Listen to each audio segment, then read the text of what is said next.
tak pernah terlintas pun yang saya ada ADHD. Tak sangka kan? Tak sangka, tak terfikir pun. Walaupun dia macam ada bits of puzzle bila membesar tu, yang orang kata saya hyper lah, saya ni pelik lah, saya inilah itulah.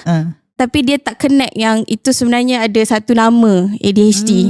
Tapi pernah dengar tak ADHD sebelum Izzat belajar jurusan psikologi? Sekadar dengar dan rasa seperti perspektif orang yang ada, ingat ADHD ni yang hyper, yang memang tak boleh duduk diam, yang kacau-kacau orang, apa semua tu memang, and image dia adalah image budak lelaki yang yang kesini ke sana kan, yang melantun-lantun. Jadi kita tak macam mana dia tak match term tu dengan apa kita punya tingkah laku, behaviour. Walaupun orang selalu kata macam, kau ni hyper lah, kau ni banyak sangat idea lah, kau ni benda pelik mesti kau nak buat kan.